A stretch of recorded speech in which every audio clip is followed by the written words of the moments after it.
Christ. Bringing out the best in us.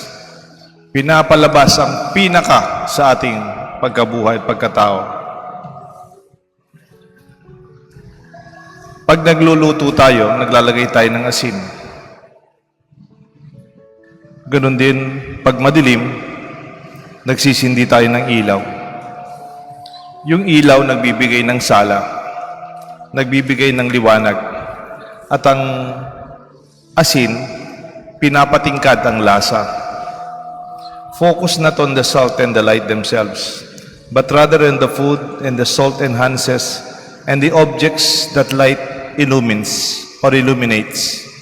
It's not about tasting like salt or looking like light. Salt enhances the natural flavors.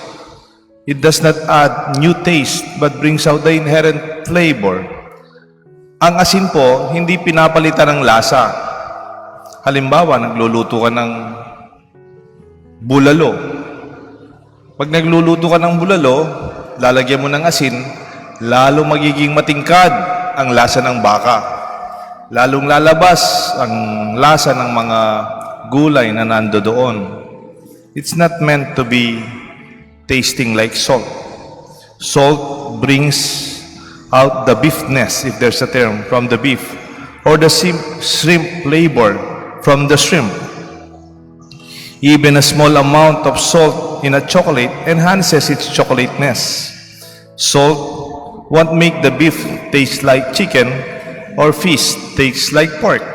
Hindi pinapalitan ng asin ang lasa ng kanyang kung saan mo nilagay, pero pinapatingkad, pinapalabas ang tunay na lasa. Ita mong ustong sukad, just the right taste. Hindi sobra, hindi naman kulang, just the right mix. However, when it is too salty, pag masyadong maraming asin, then the dish start become salty. Then something is wrong. Pag nagsobrahan ng asin, una, hindi healthy. Ikalawa, hindi masarap.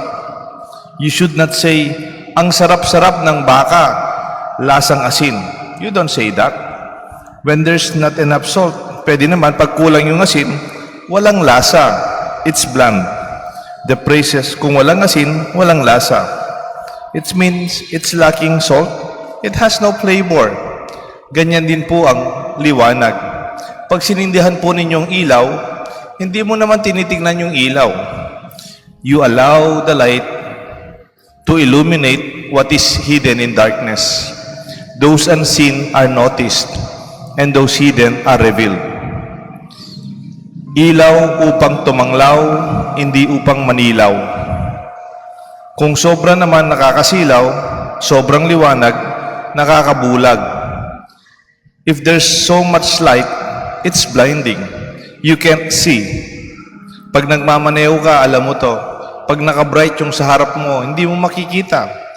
In spite the brightness of the light of the other car, kabaligtaran, nakakabulag ang sobrang liwanag.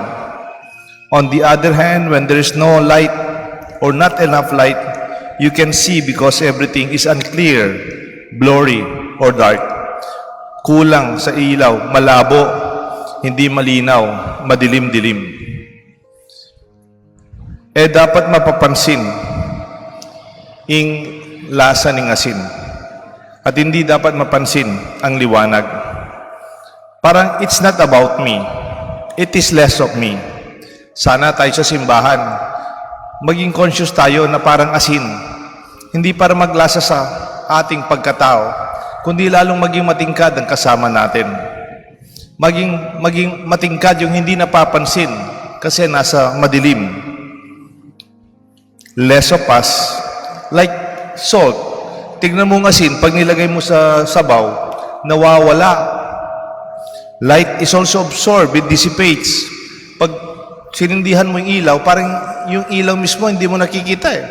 Nagagamit mo, nakikita mo dahil maliwanag ang paligid.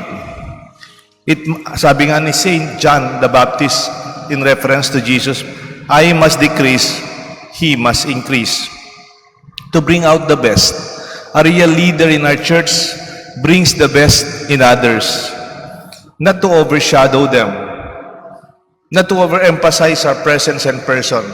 Huwag tayong masyadong makonscious sa sarili natin.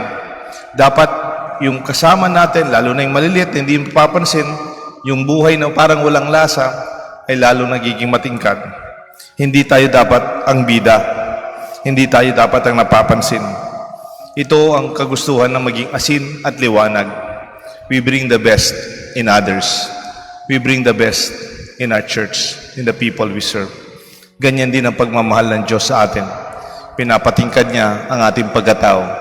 Kung ano yung nasa iyo, pinapalabas niya ang kakayahan natin to the very best of our abilities. May God bless us all. The Father, the Son, and the Holy Spirit. Amen.